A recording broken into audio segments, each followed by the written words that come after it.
Welcome to Your College Bound Kid, Podcast for parents and families everywhere. Whether you have kids that plan to attend college or you have current college students, you want them in and you want them to graduate. You want a quality education that will give you a skill set that will make you marketable for the jobs of today and the jobs of tomorrow. I am Mark Stucker, and I'm a college coach from Metro Atlanta. And I am Anika Madden, and I am a parent, also from Atlanta, currently in North Carolina. And I'm David Williams, and I'm a dad from Chicago, Illinois. This week in the news, the return of the campus tour by Scott Jaschik from Inside Higher Ed. Mark and Anika will discuss, how do I lower my costs if I am already in college? Our question from a listener, are there any advantages to my daughter applying as soon as possible to the colleges on her list? Our interview is with Lisa Przekop on the University of California at Santa Barbara.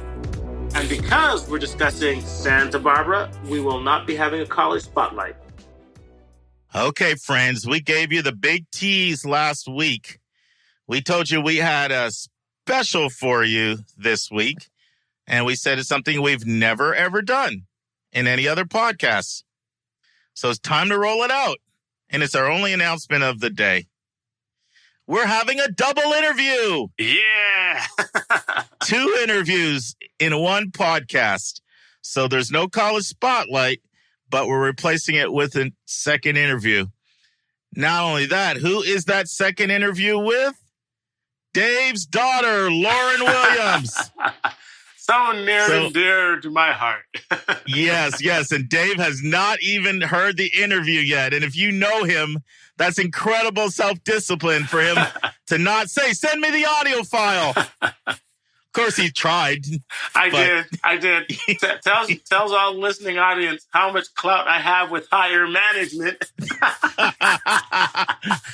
Stephen A. Smith, I ain't not. Yeah, so normally we would have had Lauren come in after we were finished the interview with Lisa Przekop, but I found out she was doing something that was so exciting and so time sensitive that it just wouldn't have worked to get her in there in October and November. So she's going to talk about some really exciting things she's doing with her activities, where she's really taking the initiative to do some pretty exciting things. And I'm just going to hold the fire and let you hear from yourself what she says. I'm looking forward to it. Yeah, so at the very end, it looks like we're ending, and Dave does the preview for next week. We're not over yet because you will hear Lauren Williams. All right. And for our admissions tip this week, most colleges now have a COVID section. When you go to the admission portal, admission section of their website, look for their COVID-19 section because they give updates on all the ways in which COVID-19 has impacting them, whether it's their testing policy or tours. We're going to talk about that today. Or one of a number of things. It could be interviews, increased opportunities for you to get to know them through various virtual methods. So the tip for the day is look for the COVID section when you go to the admissions portal of the schools on your website. And, of course, admissions vernacular. Drum roll, please. Dave. Yes. Here you go. And this is a hard one. So wait. I got my Jeopardy hat on. I'll let you know in advance. I don't expect you to get this. I don't think that many people in our audience will get this. Maybe even some admission officers may not get this. It's not a term that's used everywhere. But here it is. HDM. HDM. H could stand for heavy hitter. D could be heavy hitter demanded men in college. I have no idea. Well, you got close on the middle one. But the heavy hitter was really grasping for straws. Okay, wait. Demand. Wait. Yeah. Wait. High demand market. Wow, that was close. High demand major. Oh, I should have gotten that. HDM, high demand major. So some schools have different policies for HDMs, high demand majors, and it could affect many things. Certainly different admission standards. In some cases, students are admitted into the general population and they can automatically get into almost every major except for these HDMs, these high demand majors, where they have to have a separate application. So HDM, high demand major. Oh, I should have gotten that. That was a great guess. I was like, when you got high demand, I realize I have a sadistic sense, not me, Dave, because I'm over here pulling for you not to get it. What does that say about me? I want to be able to do the gotcha. Well, that's pretty sad. I think Squadcast has those like little buttons and stuff. In the future, we've got to add do, do, do, do, do, do, do. Oh, you got a little good pitch to you over there, man. That's pretty good. All right, article time. Let's turn to college hot topics in the news.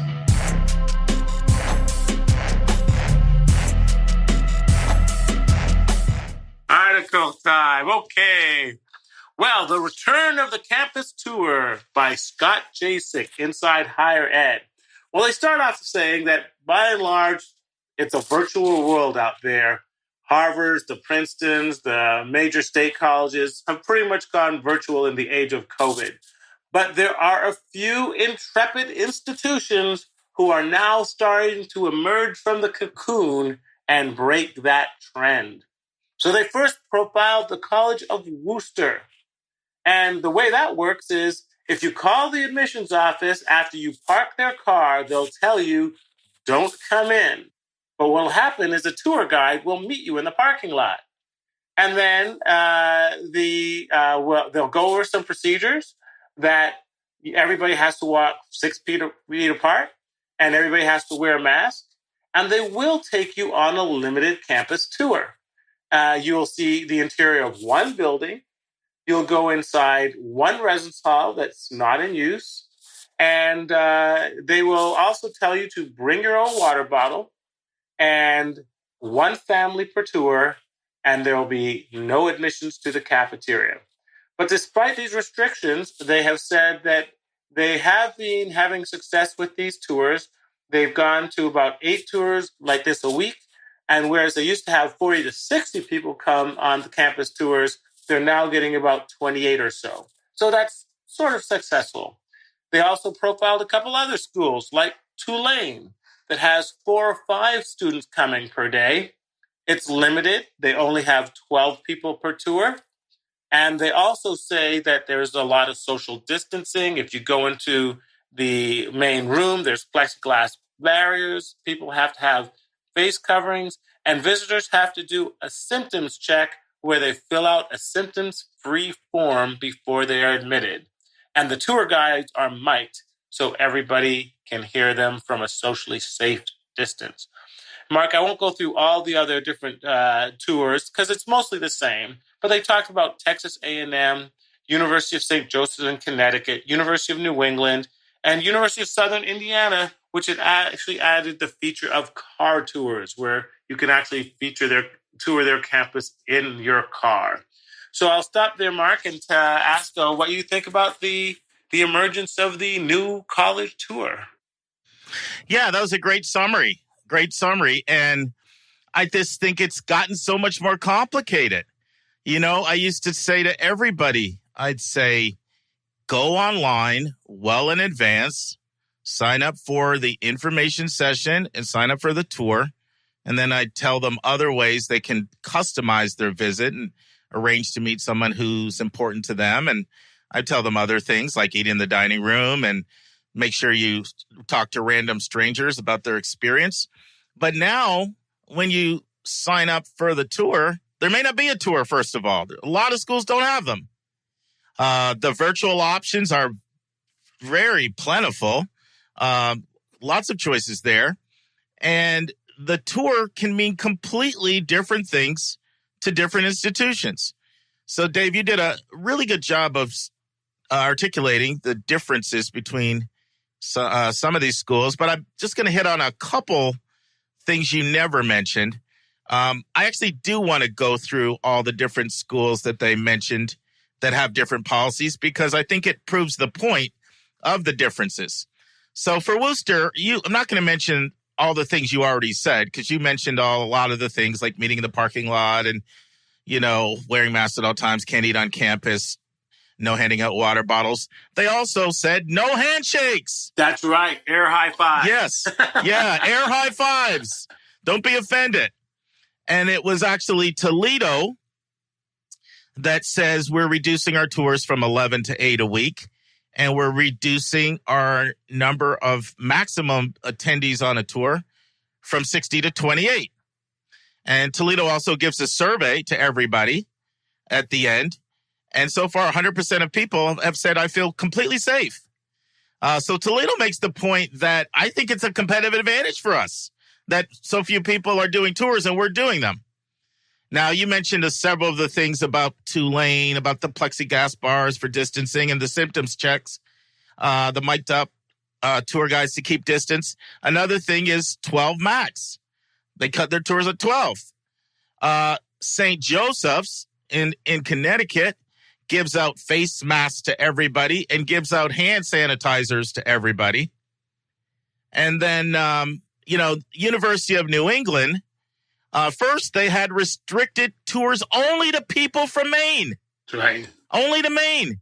And then they rolled it out to Vermont and New Hampshire. And now it's everybody. So the point, and there's some other things too. You have to make a reservation. So no just walk-ins. One student per family can attend. You can't bring multiple people. The check-in is in an outside tent. Everyone has to have a mask. And there are not going to be any introductory presentations. And Dave, you also mentioned one of the more unique ones, Southern Indiana, with their car tours, which actually became quite popular, as they had something like, it was well over 100, might have been 163 or something like that, 147. I'm looking at it, 147 reservations for their car tours. So the point here is you got to really study the fine print now. Signing up for the tour, if you can even take one, is really become complicated. Right. Read the fine print like a contract. Yes. And this is an area where I was really dead wrong, Dave. I thought that because school is back in session, that they would be doing tours, the majority of schools, because tours are so valuable to families. I figure if you can have a student live at your campus all year round, you can entertain a guest for 2 hours. But that has just not been the case at so many schools. And so another point is this means you have to do a lot more planning as a student. So are you going to rely on strictly the virtual and other forms of internet research and talking to people? Or are you going to hold off and wait and see if you maybe do a spring visit? So the tour now involves a lot more research and a lot more strategy. It does.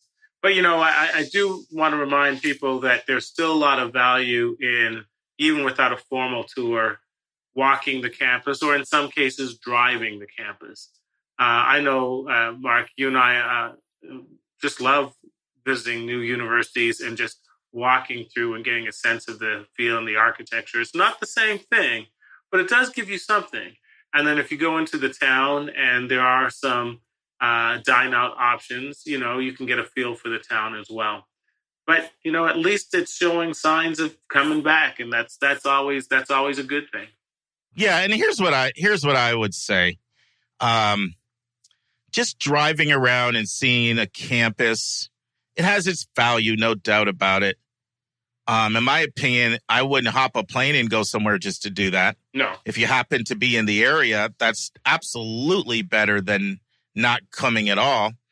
But what I would prefer to see people do is see if you can network with your circle, whether it's your college counselor or people to find someone at the college who can give you an informal walk around. And that's one of the takeaways that I'd like to share with people. You can be just as creative as they are.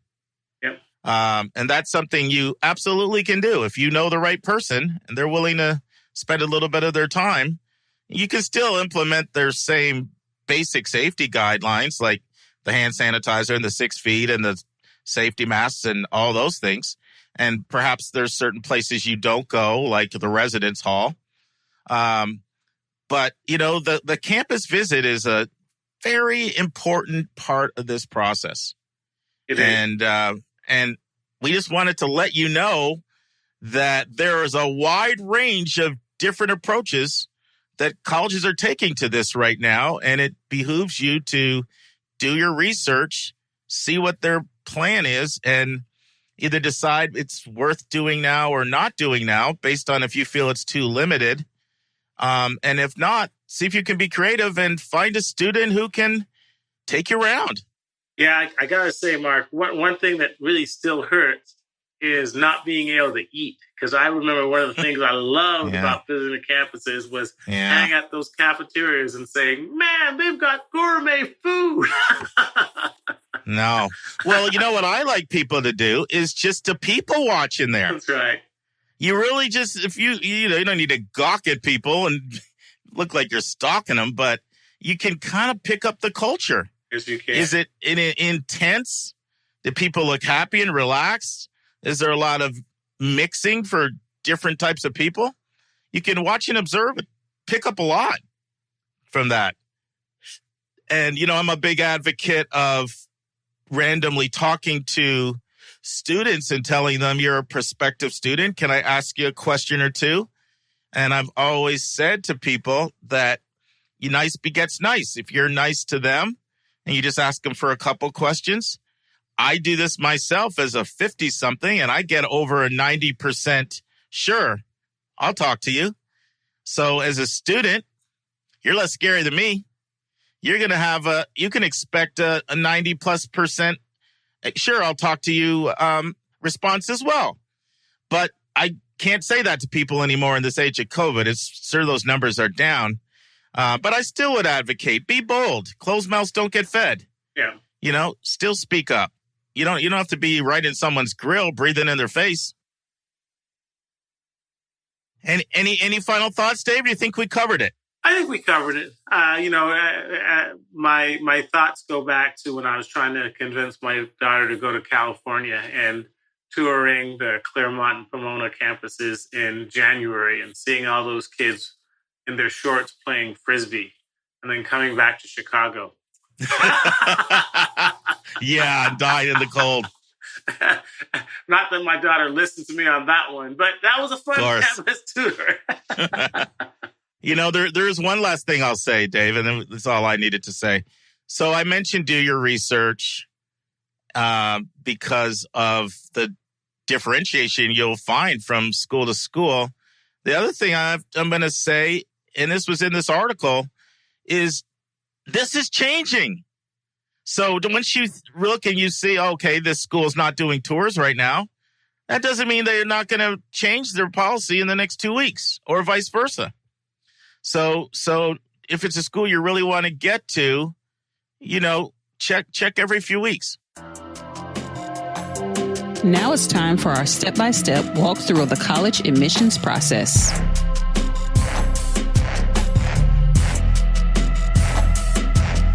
So, Anika, how's Jalen transitioning to Emory? Well, yeah, he said he actually feels like he knows what he's doing. Well, he got a good education at Davidson. So yeah, so far so good. He's already had tests and all kinds of stuff, and they just finished their first week, so it's all good. Well, he doesn't know this yet, but Dave just told me today he's coming back here. He's going to stay with us for a couple more days in September. I was going to tell you that because I was like, he's there now, so y'all got to work that thing out. Yeah, so we're going to try to do our steak dinner again.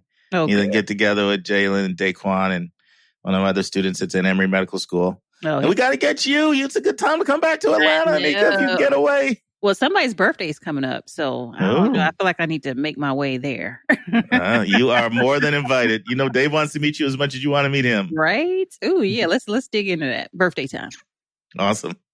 Well, today we are in chapter 136 of the book I wrote, 171 Answers, and we're looking at how do I lower my costs if I'm already enrolled in college. Mm-hmm. So, Anika and our little pre-meeting, we decided there were like 11 points in this chapter, but we're not going to go through all of them. Right. You're going to comment on a couple that you really liked or that you want to discuss more, and then I'll comment on one or two that supplement whatever you pick. So why don't you kick it off with whatever you want to discuss? Okay, well, I'm going to kick it off with the very first one because I've heard you mention this before, but I never, ever knew what this thing was about. And it's the CLEP, College Level Examination Program. And so what this is that you take assessment tests. Is that right? That gives you college credit. So you get this college credit basically, and you don't have to take a course if you get a certain amount of credit. So when, where, and how often does that happen? Yeah, so this is one of the huge secrets out there in terms of cost savings. And I don't know why more people don't know about it. It's a huge opportunity for people. I've been in conversations with somebody high up to do an interview on this so we can go do a real deep dive. Yeah, please. So basically, this is administered by the College Board. CLEP is an acronym. It stands for College Level Examination Program. And there are 1,700 different colleges, universities, and military institutions across the country that administer these tests. And these tests, they're typically like $85 to take the test. And while it can vary what a qualifying school is from exam to exam, but normally if you get between 50 and 60 on most exams, now that's not out of 100, that's out of a score of 80. If you get between 50 and 60, depending on the exam and the school, then you can get full college credit. So this is an opportunity for students who have obtained a lot of knowledge outside of the classroom. Maybe they're omnivorous readers, or maybe they did an independent study, or maybe even from their job experience, they learned things, or maybe from homeschooling or a cultural experience, and they feel like they've mastered the content of a subject. Maybe it's just their own discipline and studying on their own. And you go in and take this test and take a guess, Anika, how many colleges give CLEP credit? I don't want to say not that many because I just can't believe I haven't heard more conversation around this, but I could be wrong. How about 2,900? Oh, wow. 2,900 colleges give CLEP credit. Does A&T give CLEP credit? I don't know. I haven't looked it up for A&T, but you should look it up. They probably do. I will. Yeah. And so this is a real hidden gem because, if you've got that student that's that disciplined to do that, you can conceivably bang out, 4 or 6 classes. And you can save a whole semester easily. Okay, so is it the school that administers, or is it like College Board administers the test? College Board. But they do it usually on college campuses is the most common place where you would take the test. I know. It's like, it's something people just don't know about. And so it's an incredible, great cost-saving tool for people, Yeah, I need you to hook that interview up fast. We need to hear a little bit more about it. Seriously, because that's like mind-blowing almost. It's like, wait. What? I know. I always shake my head because I would bet probably 1 or 2% of people know about CLEP tests and CLEP exams. I think maybe even less than that. If just like Joe Blow off the street. Like I'm talking about 1% of 1 or 2% of college students know about it. It's just for some reason. And I've had this conversation at a pretty high level. Like, why does nobody know about this? So, we'll see what we can do to fix that. But for now, I kicked it off by talking about it today as a cost-saving tip. Yep, there it is. Okay, well, I'm gonna pick this next one you have in here because Jalen did this, and that's becoming an RA. Is it residential assistant? I forgot he was an RA at Davidson. Yes. So it can mean different things in different institutions, but you can get free room and board, you can get a stipend, and I know he got something significant. I can't remember exactly what it was, but it paid off for sure. Well, it's normally between $4,000 to $14,000, somewhere in that range, and depending on the school, there's all kinds of different, things that schools do. But in addition to the money, it's an incredible leadership opportunity. Not only are you managing students on the floor, but you're brought into a level of communication with the administration. You're kind of treated almost like a junior faculty member. You know what? You're right. Because he was able to speak to that experience in other performs. Like, he really had some deep experiences doing that, performing in that role. So I want to say he did some of that in his graduate application. He talked about it somewhere, but I was going to tell you, it looks great on graduate school applications. It looks great in job. Because here's the thing. As soon as you see RA, you know that person has been vetted by the administration, because they don't put anybody into that role. Okay. There's a lot of trust that is bequeathed to the students in that role. So that's great. What else you got? All right. Now, this next one, I picked this one again because Janaea actually, highlighted this when she just started school a couple weeks ago. And that's finding out which textbooks are required versus what's recommended. And so we hit, early on, we were like, oh my God, you gotta get all your books. You gotta get all your books. And she had this crazy experience at George School where she spent, oh my God, this book cost, it was like $5. It was something astronomical. And they didn't even use the thing. They didn't even use it. So she clearly took that experience into A&T. She's like, I'm not buying nothing until I start this class.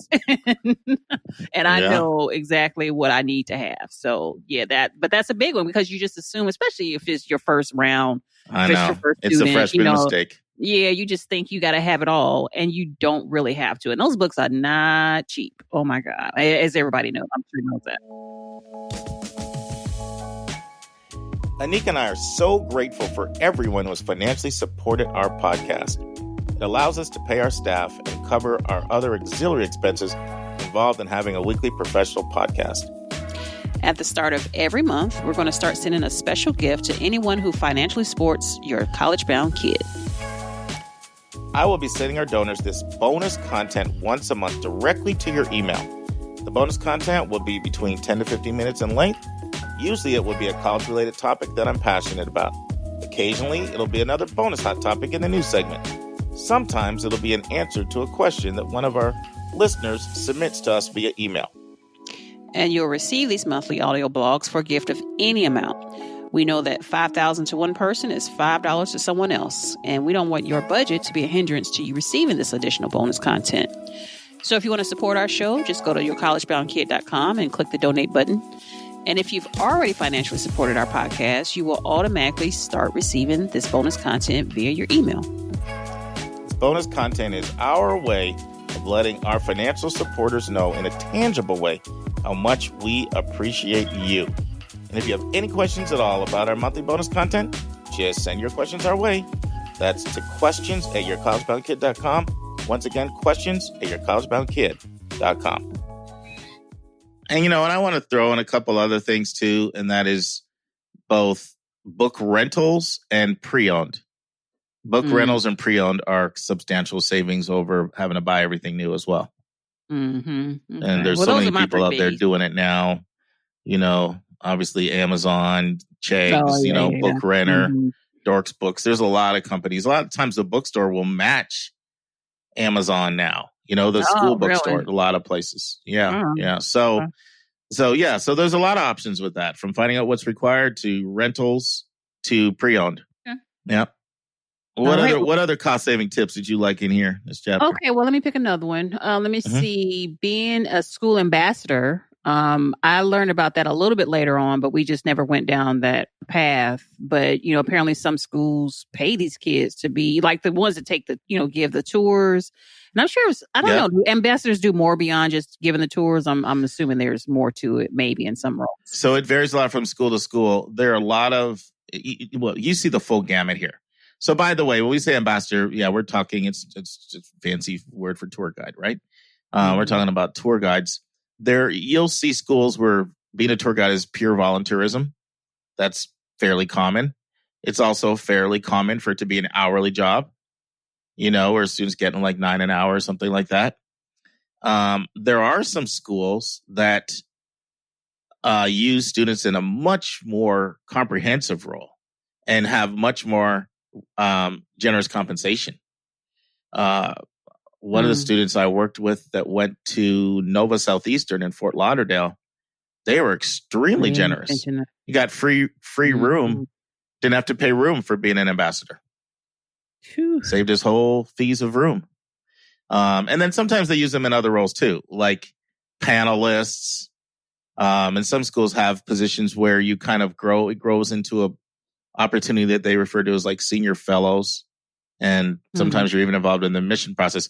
If somebody wants to be an admission officer, that's a great way to kind of break into that.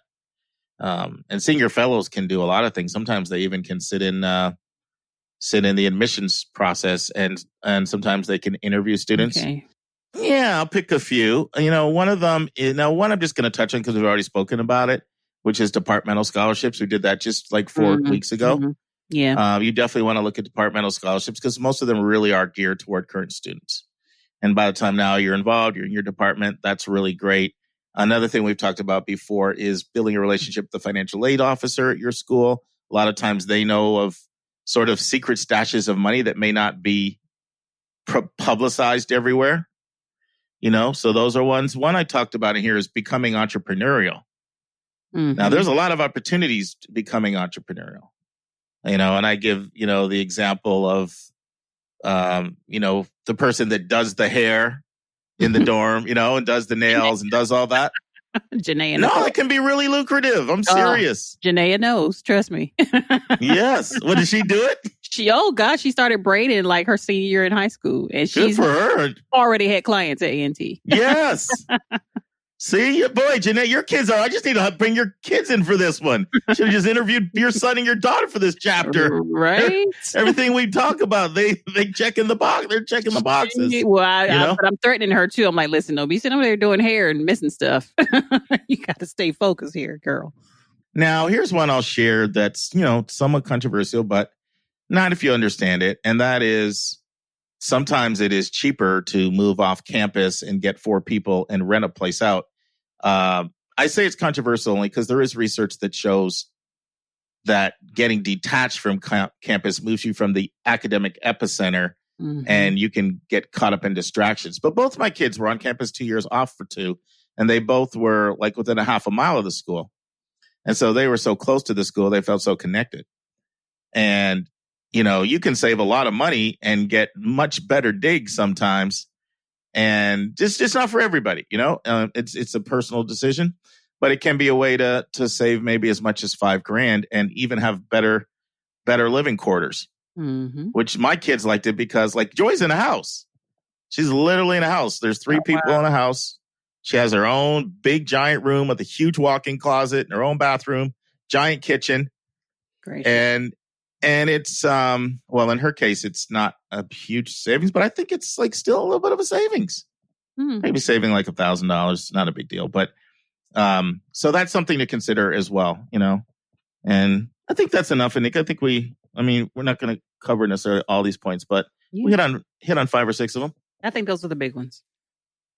Yeah, I'll throw one more quick one in, and that is don't necessarily go for the full-blown 2021 meal plan. Now, there are schools that require that. They require it of freshmen, so you don't always have the option. But I do not see kids that eat every single meal in the dining room. It just don't. Right. They get a little fridge in their room a lot of times, and they're grabbing a bagel and juice and cereal sometimes, and they're not necessarily doing breakfast in the dining room all the time, or they're coming home on weekends, or they're going out and doing pizza. So there can be an opportunity to cost savings there by moving away from a 20 or 21 meal plan to there's all kinds of different meal plans and all kinds of different ones. So that's something to look at as well. Yep. There it is. It's time for a question from one of our listeners.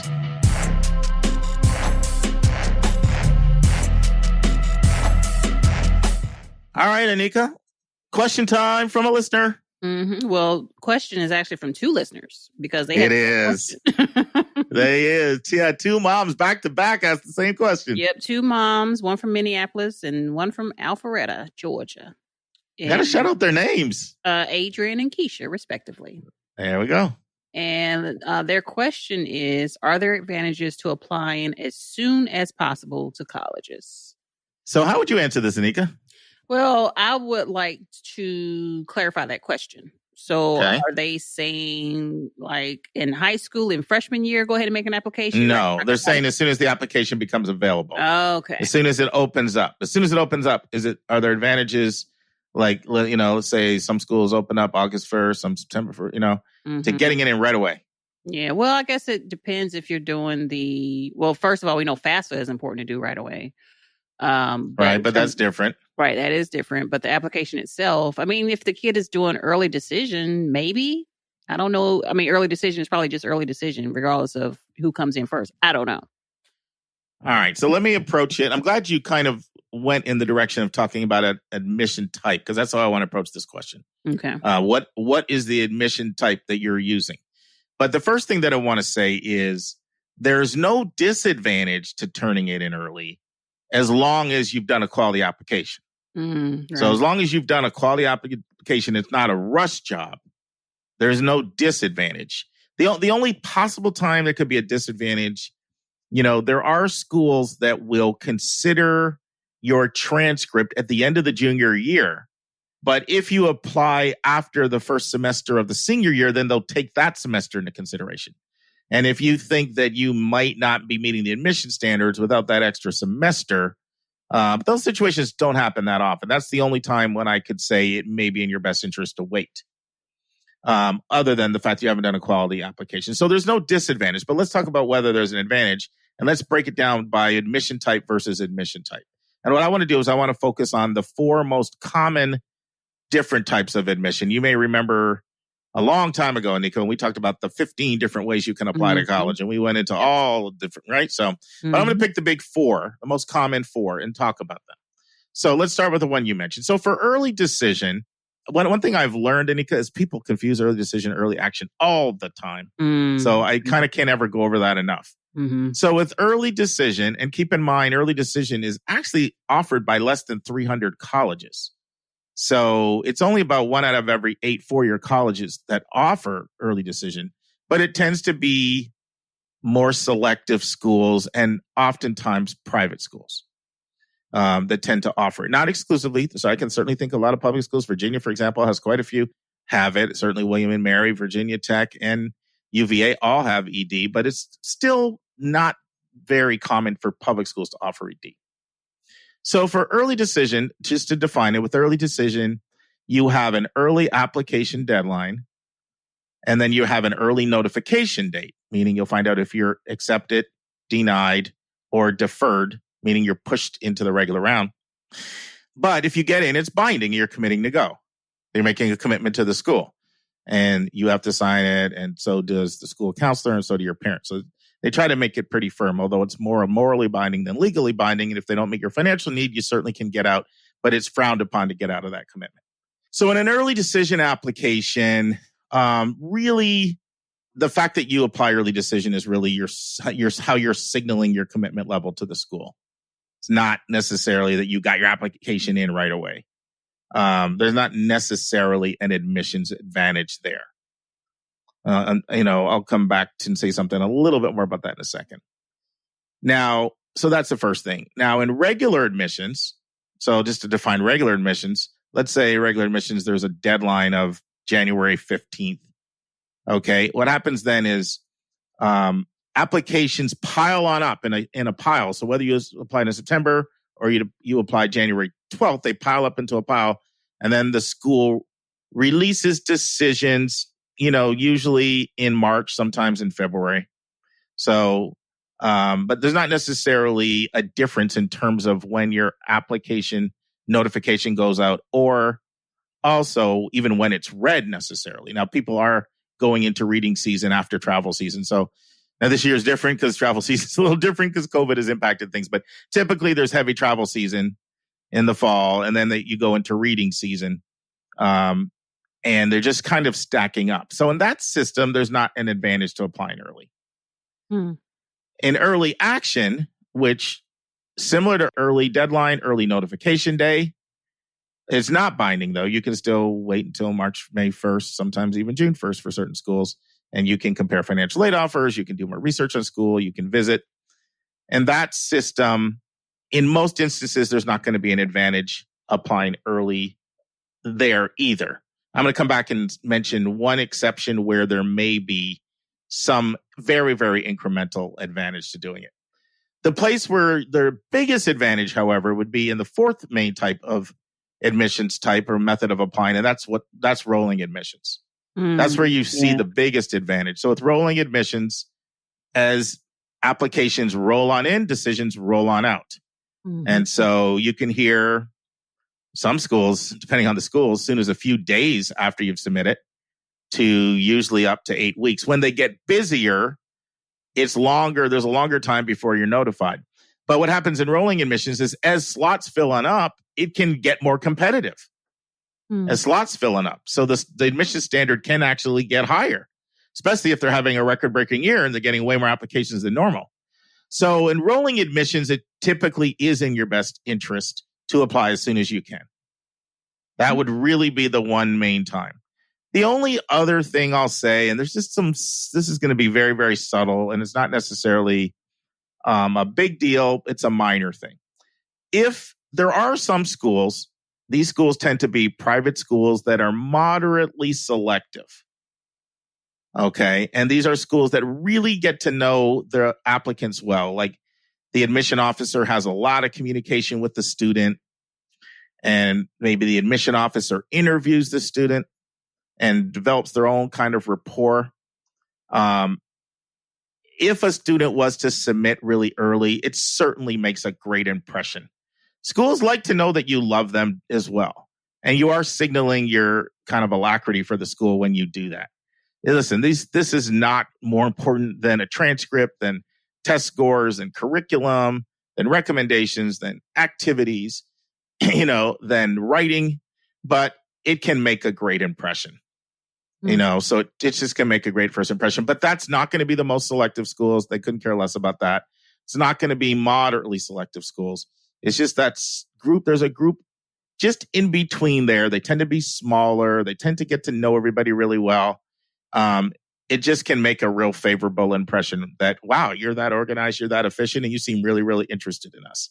But it's such a small factor that it's almost not worth mentioning. What are your thoughts? Thoughts? No, it just makes sense. Because the rolling is rolling on. So you better hurry up and get it in there. And correct. Yeah. Yeah, because you have to understand too, with rolling admissions, like a lot of schools, they can have targets, targets by majors in particular.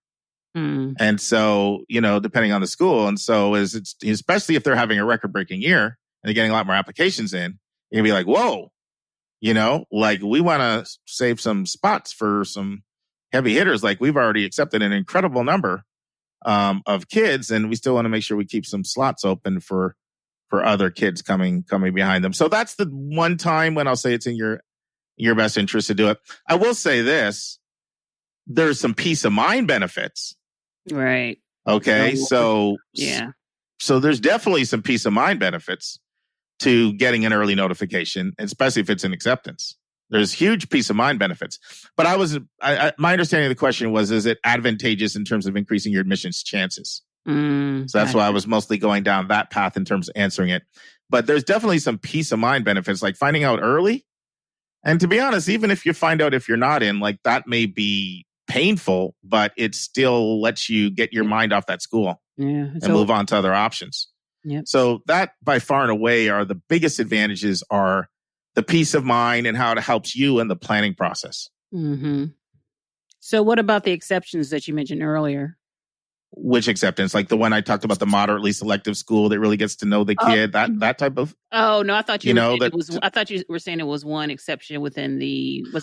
Sorry, I never made that clear. That was the exception. Oh, so most of the time, ED/EA is not a factor, but there's a school that tend to be smaller. They tend to be.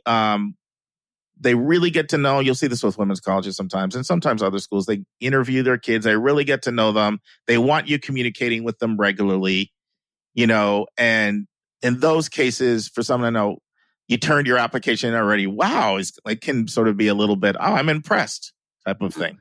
But I almost hasten, to mention this because it's such a small factor compared to other things that it almost doesn't warrant being mentioned. Okay. It's just a slight little eyebrow raiser of I'm impressed, kind of thing.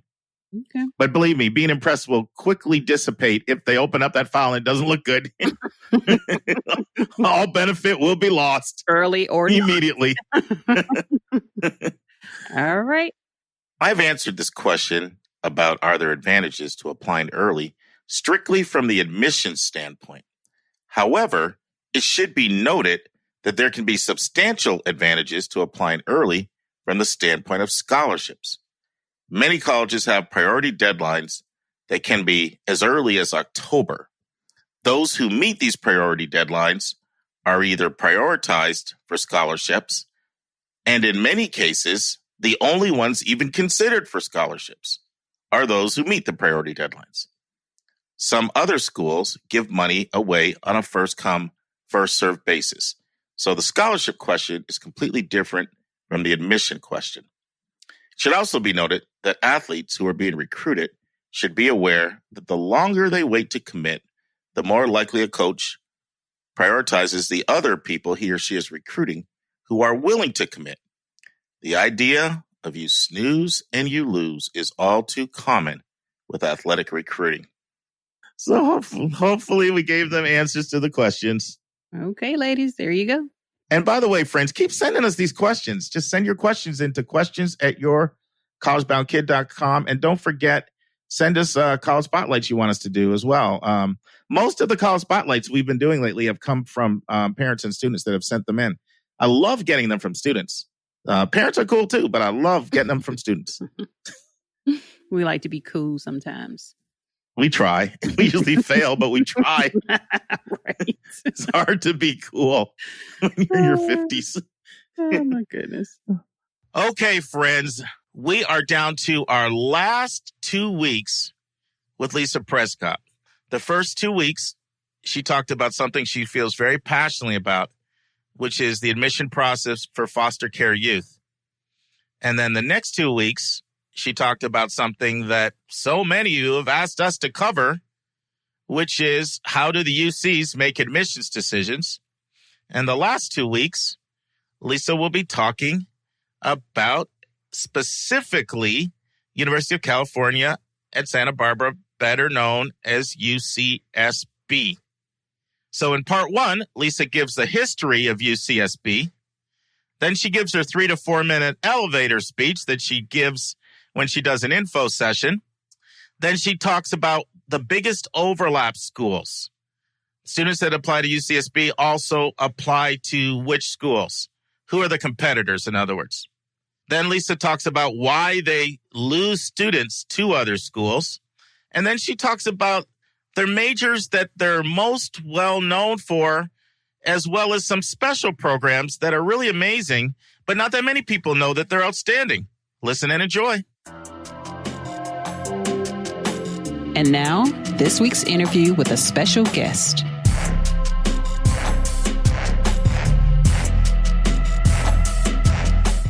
All right, Lisa, let's dive right in and let's talk about UCSB, University of California, Santa Barbara. Why don't you start by sharing the history of UCSB with us? Wow, we have a very long history. It was born in the 1890s. It was a technical training school for young men and women, and it eventually evolved into what was called Santa Barbara State Teachers College and started awarding 4-year degrees as the Teachers College. And then here's a fun fact. In 1927, Douglas Fairbanks starred in a movie called The Gaucho. Because people always ask, what's your mascot? Well, that movie is what inspired students to decide that our mascot should be a gaucho based on that movie. So a lot of times you'll hear students say, ole, ole, ole, ole. Gaucho, gaucho, right? So ole is our chant and gaucho is our mascot. Nice. Yeah, it's kind of fun. And then in 1954, we became an official University of California campus. So we are actually a relatively young university. Being UC in 1954, we're the third UC. So Berkeley came first, then UCLA, and Santa Barbara was established as the third University of California campus. So we've really, if you really think about it, since 1954 to where we are now, we've risen to be one of the top public universities in the United States and even globally. So it's been a pretty quick rise, and we're really proud of the university. Well, that's fantastic. So what's the 3-minute elevator speech? when you're on panels, when people say, explain UCSB, other than you've already given the history, so you can do I only omit that part. 3 minutes? Wow. You can take 4. Well, it depends what you value. If you value rankings, we have the rankings, number 8 public university. But the ranking that we love to brag about the most is that we frequently become the top rated school when we talk about happiness and the happiness factor. And Santa Barbara students are literally considered the happiest students in the United States. And I think it's primarily because we have the beach close by. Well, that's part of it. And I will say that there is nothing better than being lulled to sleep at night with the waves. Trust me. But students lead a really balanced lifestyle, right? You're at a top public research university. So you're getting some of the best academics available in the country, but you do have a really balanced lifestyle. And if I'm to be honest, if you walked around campus and asked a student, why did they choose UCSB? Most frequently, they will tell you it's because of the balanced lifestyle. School is hard. School can be stressful. They want to know that they're going to work really hard in the classroom, but you know what? Outside of the classroom, it's going to be fun. It's going to be friendly. It's going to be a healthy lifestyle. I mean, our average temperature is 70 degrees year round.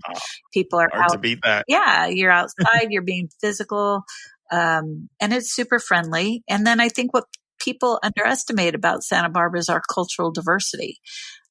There's an association in the United States called the AAU, and these are the top 65 public universities in North America. And we were the first of that group to be Hispanic serving institution status. So a lot of times when people come onto campus, what they'll say is, wow, I had no idea that, it was so diverse.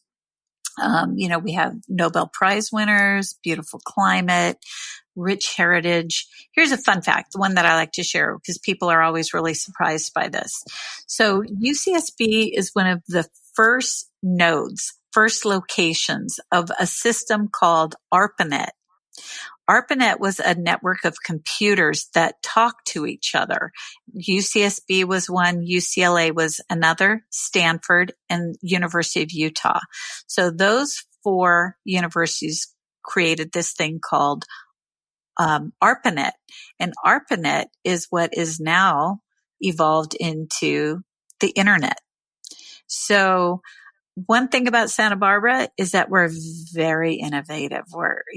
So is this the Al Gore, we invented the internet line in indirect way? Personally, I love Al Gore, but he did not invent the internet. Santa Barbara was one of the early developers of the internet. Love it. Love it. Yeah. Let's take a break to learn about Mark's recommended resource for the week.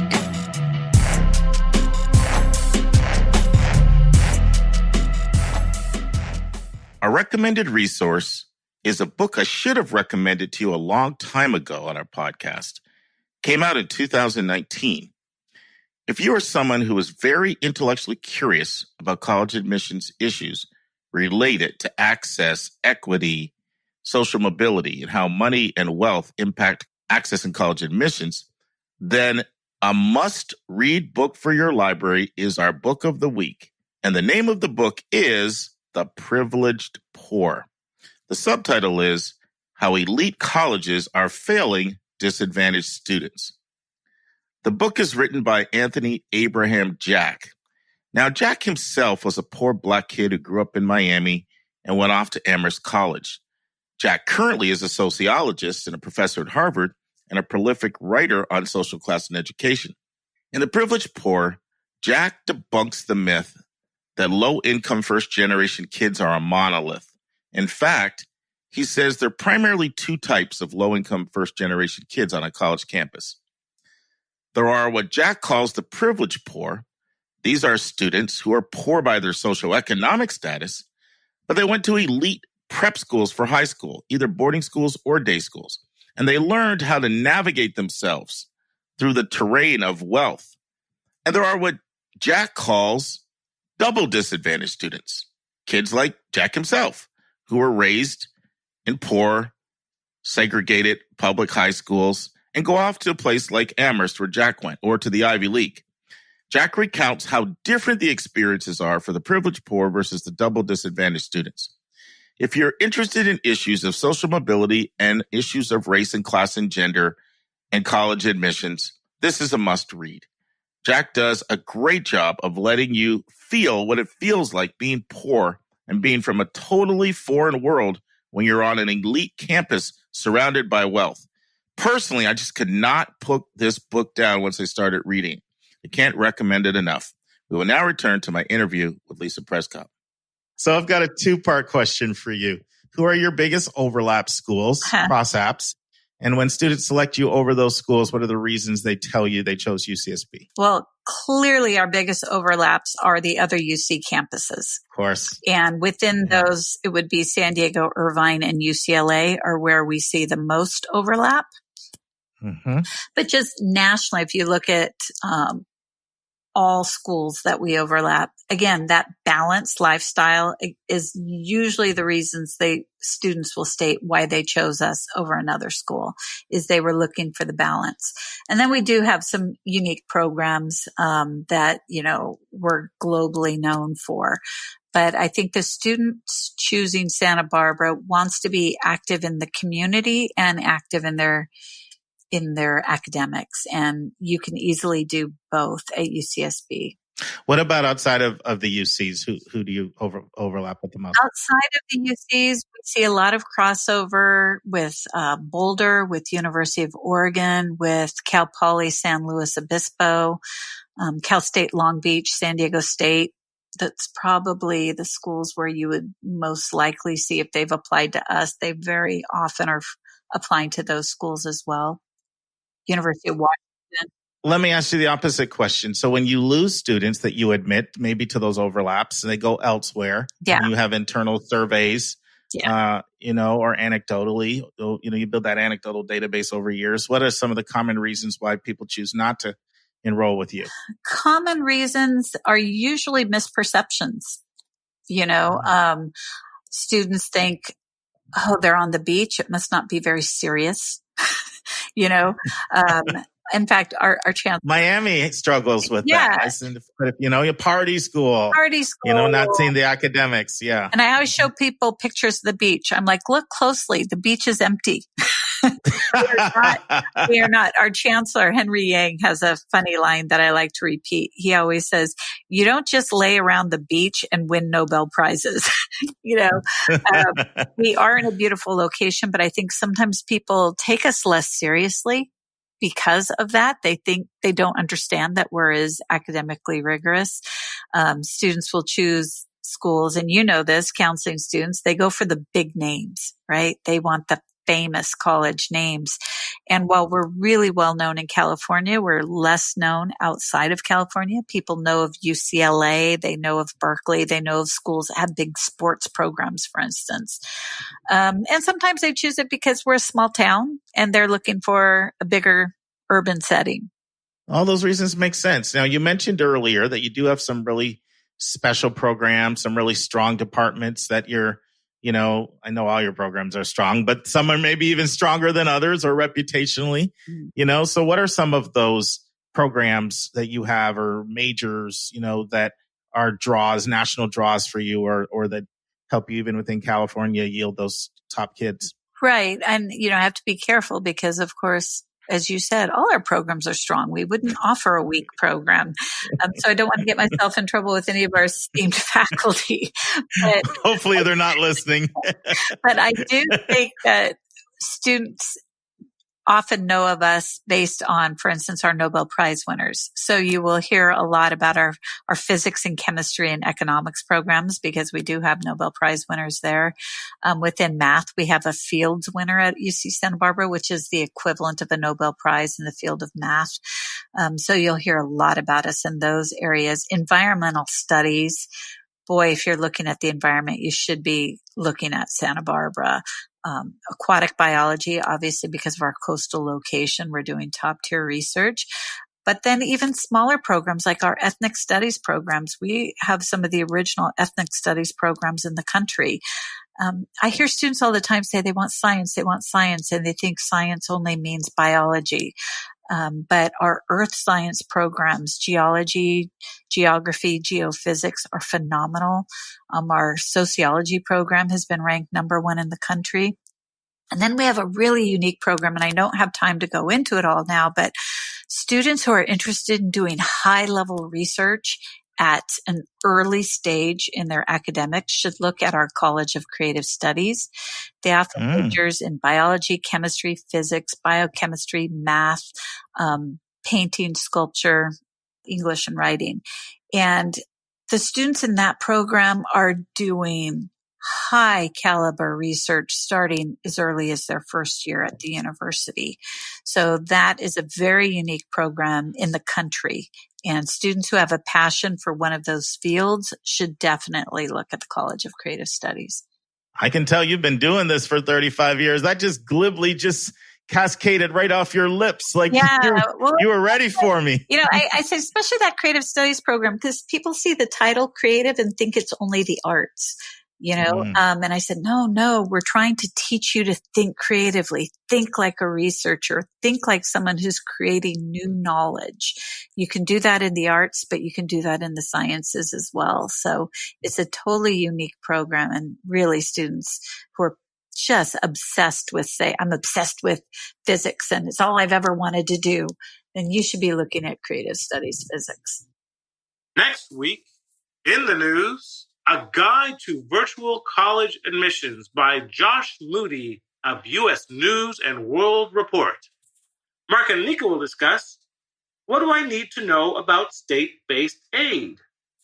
A question from a listener is, colleges say they are test optional, but is that really true? Can I trust them? And our interview is our final part with Lisa Przekop at the University of California, Santa Barbara. And because we're discussing Santa Barbara, there will be no college spotlight. But there will be a special double interview. And part 1 with Lauren Williams. Lauren talks about her upbringing and her interests in high school. Then she talks about what she likes about Yale University. Then we transition to our topic for our interview, which is how to be creative in the use of your activities, especially in this age of COVID-19. Lauren tells us 3 creative things she's doing right now. And then Lauren explains how she is a political junkie, just like her mom and her dad. That's right. Listen and enjoy. And now, this week's interview with a special guest.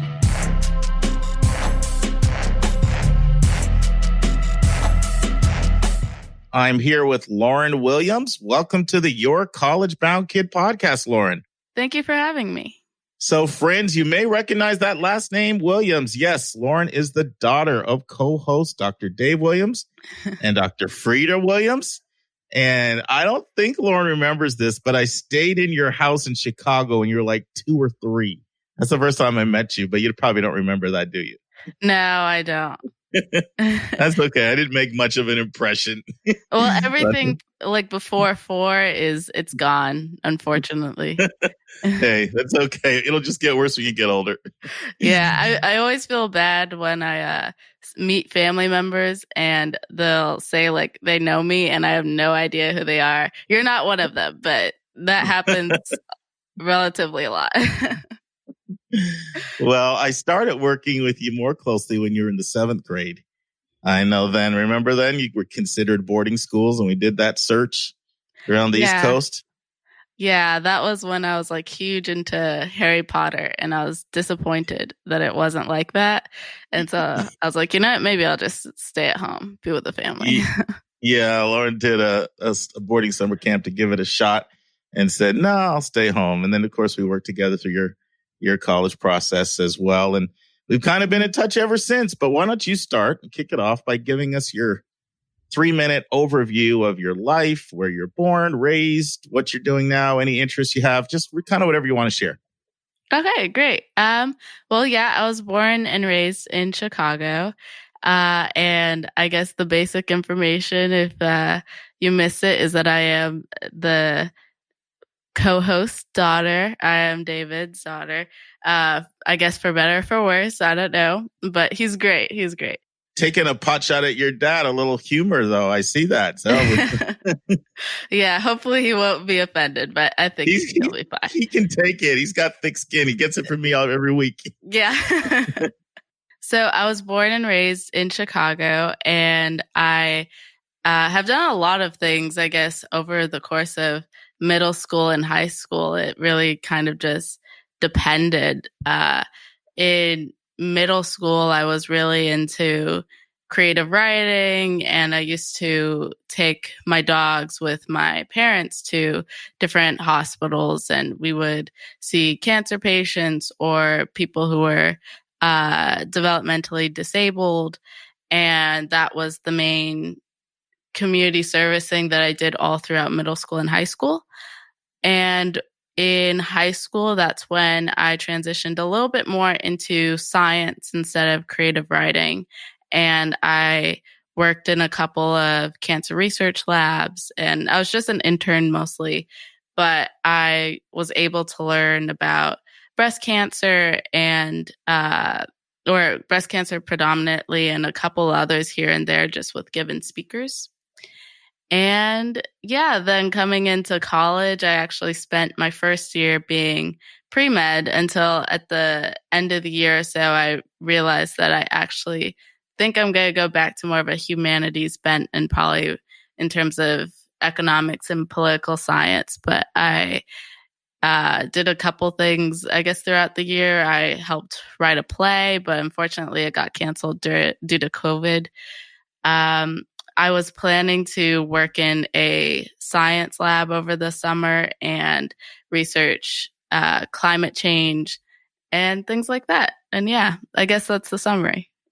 I remember the creative writing days. You brought back memories on that. You're taking me back to the Morgan Park days. I remember that. So it's all coming back to me. Yeah. I tried to see if I could go back to it, but I think I'm a little bit more on the advocacy side of issues instead of creative writing, even though I still like it. So one thing you skipped in there, Lauren, is where you went to high school and where you're in college now. If you just give us those updates, and then I've got a few follow-up questions for a few things you've already said. Yeah, so I went to the University of Chicago Laboratory Schools, and now I would be a rising sophomore at Yale, but I've recently decided to take a gap year. Cool. Awesome. And before we transition to our topic of the day, I do have a couple quick questions for you about Yale, just because I think our listeners would be interested in this. One, what drew you to Yale over other options that you considered? Because I remember all the schools that we discussed that you visited and considered, as well as what advice would you have to a parent or a student or a college counselor, someone listening today who's interested in Yale? What do you think they should know about Yale that maybe makes Yale different or distinct, or maybe something you didn't know until you got there? So it's kind of a twofold question. Yeah. Well, what's funny is for all that my dad and my parents and Mark all talked about college, and it was something we always thought about, I hadn't really considered Yale until the end of my junior year. I had done all of these college campus visits, both my sophomore and my junior year, and it wasn't seriously considered as an option until my guidance counselor was actually talking to me about some other students that she had guided in past years. And she said, hey, you guys all have a very similar personality and demeanor, and I think that you guys would all really like being at Yale. And when I did go to the campus visit my senior year, I just got onto campus and immediately fell in love with it. And I think there's a lot of things that ended up drawing me to it. And my impression was that there was a little bit more of a collaborative instead of a competitive atmosphere. And what I've seen in the past year has proven to be true. for example, like my suite mates are all so diverse in their interests. I think it really just reinforces that people are really trying to be the best of themselves and not necessarily saying, in order for me to be successful, then you have to lose. So even just a quick summary of each of my suite mates, just because I admire them so much, is one is a cross-country athlete who's always running off to her pre-med classes. Another is a Taiwanese girl who spent her year studying the classics like Aristotle. And another studies psychology and Mayan hieroglyphics. And I have two more. Unfortunately, I have a lot. Okay. Now they have to listen to the podcast the way you're shouting them out. Yeah, I feel bad. I brag about them all the time just because I think even though they're so humble and so cool that they don't even know how cool they are. And so I tell everyone that I know about them just to hype them up, you know. And the other two, one is like a writer and a poet, and she's designed her own tour at the Center for British Art, and she shows off paintings that are based off of famous poems. And the last one is a potential astrophysics major who can fly a plane, and she has a hazmat suit because she, in her spare time, likes to play with molten metals and robotics. And so just meeting all of these people has really shown me that Yale is such a diverse place with a diverse student body. And so everyone is really just doing their own thing and contributing their own experiences to the collective Yale experience. So you might have answered both questions in one. I asked what drew you there and then what you'd like listeners to know. Is there anything else you'd like listeners to know besides Yale's more collaborative rather than competitive, and it has really neat, interesting, diverse kids who are of good character and fun to be around? That's what I gleaned from your answer. Anything else you'd like to share about Yale? Yeah. I mean, there's so many things that I could share, but I think another big thing is on other campuses, even though I love them, I did feel like they were in a little bit more of a bubble where it's just that campus and there's nothing really around it. Whereas I kind of feel like Yale still has a connection to the city that's around it. And especially sort of given everything that's happened in this past year, I think it's valuable for students to know that there's a world sort of outside of Yale.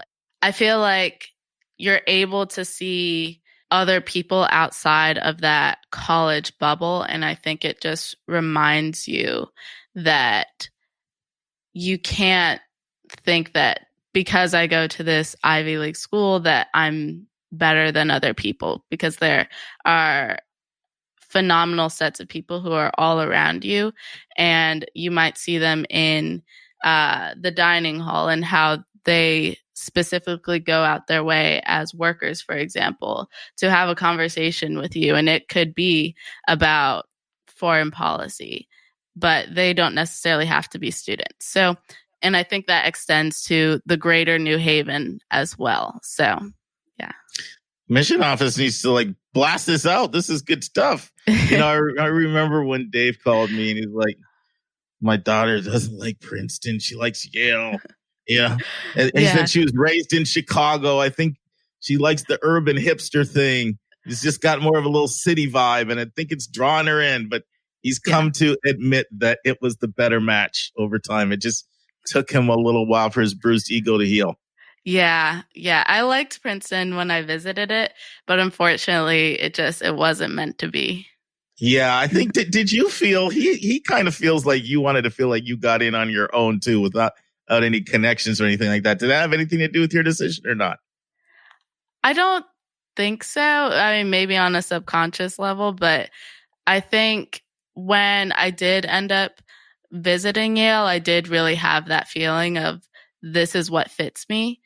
And this is a place I can really see myself spending the next 4 years. And even though I really liked Princeton a lot, I just didn't get that same feeling at Princeton or at any other school. So, yeah. There you go. So we're going to talk about our topic of the day, which is not Yale, although I just thought our listeners would love hearing that. we're talking about how you can be creative and be proactive in the age of COVID-19. So Lauren, as you mentioned, you've decided to take a leave of absence. You've completed your freshman year, so it would be your sophomore year from Yale with all that's going on. So what are you doing with your time now? Yeah, so I've been doing a couple things. I have actually started learning another language. I spent most of my youth, I guess, learning French, and now I finally have taken up Spanish. It's been a huge goal of mine for the longest time, and I just haven't gotten the chance. And fun fact, actually, Mark's daughter is the one who's tutoring me, and she's a very good teacher. I feel like I'm learning a lot. I have to say something. It's been kind of really exciting for me to see you guys get to know each other. And she calls me and tells me all these great things. Like, you're the one who said, can we look at the textbooks from Yale for freshman and sophomore year and go through that? That's not normally what students say to her. So she's impressed with you, Lauren. You're a very, very, very good student. That's all I hear. She loves tutoring you. Thank you. I'll send her a text after this. But yeah, I've always wanted to learn Spanish, especially because there are so many Spanish speakers in the United States and in Chicago.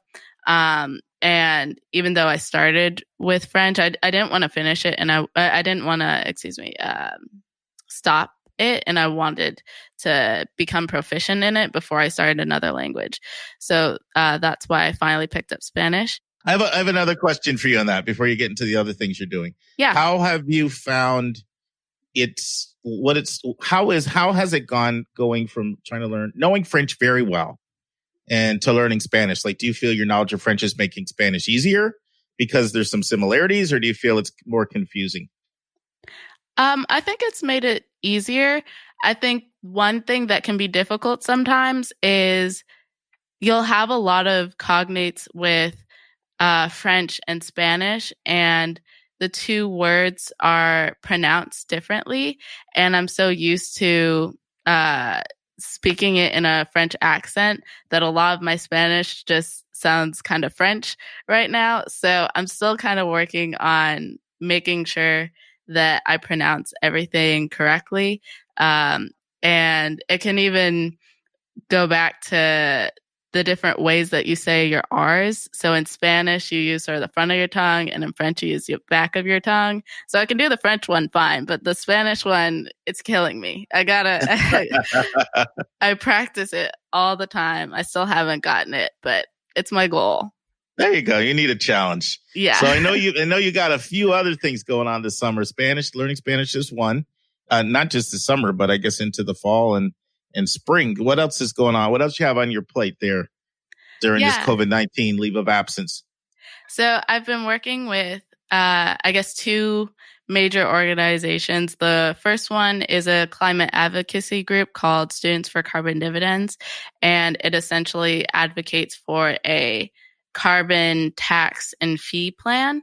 And we, in the past month, just published our student body president statement on carbon dividends. And we have almost 400 student body presidents across the country from all 50 states endorsing this plan. And that's a follow-up to their economics statement in 2019, where they had like 27 Nobel Prize winners also sign on to this plan out of 3,500 economists across the country. So that's the first thing. Wow. I totally encourage people to check it out. If you just look up Students for Carbon Dividends, you will find the plan. And I still think it's a really, really good way to tackle carbon emissions and really cut them down at the source. Now, when you said student body presidents, are you talking about high school? Student body presidents? Talking about colleges. College. Yeah. That's great. Good for you across the country. So that's the second thing. So we're learning Spanish. We're working on carbon emissions, environmental concerns, activism in that regard. What else? And then the third thing is I started my own voting advocacy organization, and it's called The Young Vote. And so we're really working on how to spread awareness, reminders, and resources to young people, especially college students, about how to vote, where to vote, and how to make sure your ballot is counted. What a timely and completely relevant idea to everything we have going on right now in society, especially with what's going on with the mail and the postage system. And every day there's like new drama. But I want to get into the young vote a lot more with you, Lauren, because I've been wanting to interview on the podcast because, one, we get a lot of feedback. More student interviews. Love the student interviews. Plus, I know from doing podcasting that people kind of like to get to know you a little bit more. And now Dave's become a part of people's regular routine. So the fact that, you're Dave's daughter, it would also increase your intrigue. But then mostly you're doing really exciting things. Thank you. And you're an example of someone who didn't sit around and said, you know what, I can't get a job. Research projects, all my extracurriculars, everything's kind of been canceled. So I'll just veg out and watch Netflix and eat Doritos. You came up with very constructive, positive, productive, and interesting things to do in this age of COVID-19. And so my question for you is, a lot of people don't know where to start when it comes to finding meaningful things to do that they're interested in with so many things being canceled. So how did you come up with these ideas? Because each and every one of those things you mentioned in and of themselves are pretty significant. Yeah, I think, I can't say that I'm perfect, but I still watch a lot of Netflix. So if you watch Netflix, don't feel bad. There you go. You're still a 19-year-old kid. Yeah. But I think I started the young vote especially because in, I think, February is when I started seeing a lot of articles and had even listened to a podcast episode or two. I think it was by Ezra Klein. And he was talking about how a lot of us who are political junkies almost treat it more like a spectator sport. And even though we say that we really care about these issues and we do one of the most important things, which is ultimately going to the ballot box, that we don't do more to try to enact the change that we want to see. And I guess I kind of felt bad because I do definitely watch politics. Like, it's a spectator sport. I have ever since 2016. For anyone who doesn't know, my dad is also a huge political junkie, as is my mom. My mom's more of a news junkie. My dad is like the poll watcher and, so I'm always surrounded by it. It's a frequent conversation with Mark and with the Williams family. And it's one of the things that I wanted to address this summer because, to be honest, I'm pretty anxious about the election. And it was a way for me to challenge, to channel my fears and my anxieties into something that hopefully will help people out.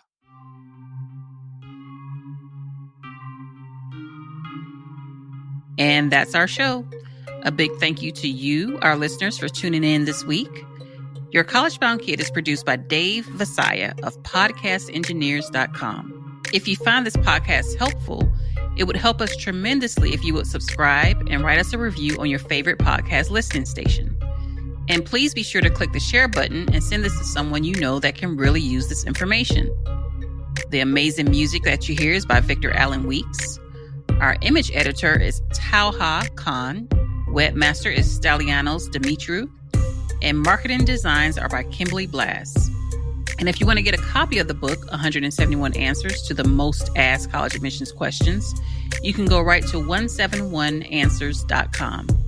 And if you want to have a college coaching session with Mark, you can send him a text to area code 404-664-4340. And if you have a question or a few questions that you would like to ask us, and we'll include them on the show, you can just email us at questions@yourcollegeboundkid.com. Every week, we'll take one question and include it in the episode. We don't like your questions. We love your questions. So send them our way. And by the way, check out our website, yourcollegefoundkid.com. Again, we thank you for tuning in, and we look forward to meeting with you again next week.